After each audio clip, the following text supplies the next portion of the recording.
Look at this. We're in the heart of Mumbai, one of the world's busiest cities. And there's a cow just casually strolling through traffic. No one's bothered, no one's surprised. This is completely normal. But halfway across the world, scenes like this tell a completely different story. Industrial cattle farms stretching to the horizon. This is where most of the world's beef comes from. Here's a mind-bending statistic. Every year, humans slaughter over 300 million cattle worldwide. That is nearly one cow killed every second of every day. But in India, home to 1.4 billion people, most consider these same animals so sacred that they won't even touch beef. How did world's most consumed meat become India's most revered animal? Let's start with numbers, because they're absolutely staggering. Americans eat about 57 pounds of beef per person per year. Argentinians, over 100 pounds. The global beef industry is worth 340 billion annually. But India, despite having world's largest cattle population, over 300 million cows and buffaloes, consumes almost no beef. In fact, India has more vegetarians than the rest of the world combined. What you're seeing is not just a dietary preference. This is thousands of years of spiritual and cultural evolution. The cow represents life, abundance, generosity. How can you kill something that gives you milk, helps plow your fields, and represents motherhood itself? To understand this reverence, let's go back, way back, around 1500 BC. The Vedic people settled in the Indus Valley. They weren't always vegetarian. Early Vedic texts actually mentioned cattle sacrifice, but something changed. As these societies became more agricultural, cows became incredibly valuable, not for their meat, but for everything else. Milk, butter, cheese. They pulled plows, the dung fertilized crops and provided fuel for fires. They were walking, breathing, economic engines. Here's a calculation that changed everything. A cow killed for meat feeds a family for a week.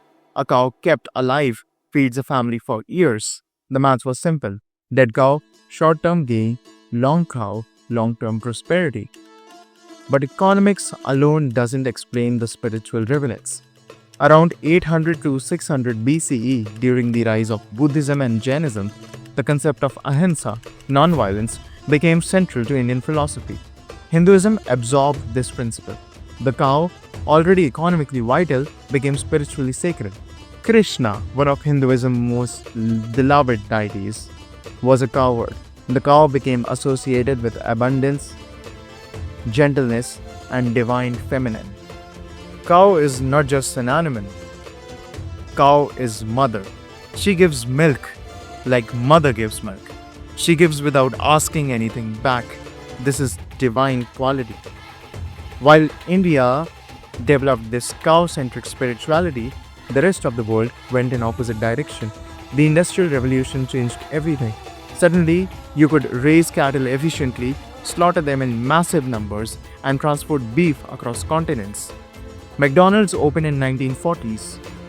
By 1960s, Americans were eating twice as much beef as they had in 1900. The hamburger became a symbol of prosperity and modernization. Two parallel food cultures emerged. In America, the quarter pounder became iconic. In India, the dal and rice remain sacred. Today, ancient reverence has created modern complexities. Several Indian states have banned cow slaughter entirely. There have been vigilant groups, protests, even violence over cow protection. What started as spiritual reverence has become a political tool. Some groups use cow protection to target minorities, especially Muslims who traditionally worked in leather industry. The result? The patchwork of laws across India. Some states allow buffalo slaughter but not cow. Others ban all bovine slaughter. It's created a complex legal and social landscape. Here's where the story gets really interesting. While the world debates India's cow worship, scientists have discovered something remarkable. India's approach might be accidentally brilliant for the environment. Cattle farming is itself responsible for 14.5% of global greenhouse emissions. It's leading cause of deforestation in the Amazon. It takes 1800 gallons of water to produce a single pound of beef. If the world ate like India, predominantly plant-based, we could reduce agricultural greenhouse gas emission by 70%.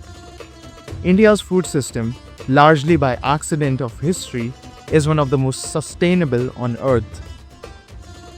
But even in India, things are changing.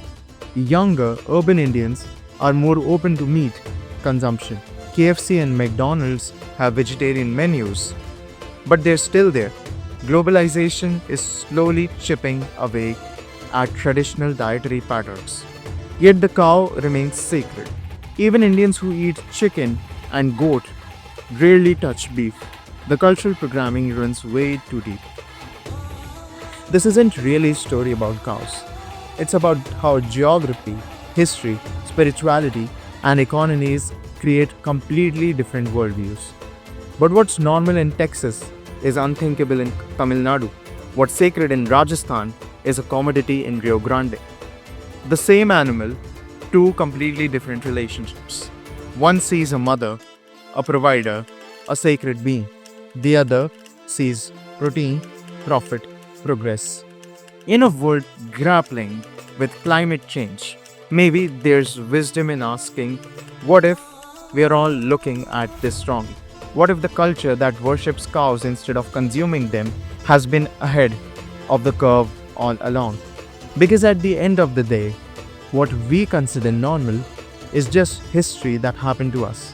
And sometimes the most profound truths are hidden in things that seem the most strangest to outsiders. Thank you. For more such interesting videos, facts, and stories, please like, share, and subscribe Tejas Singhar.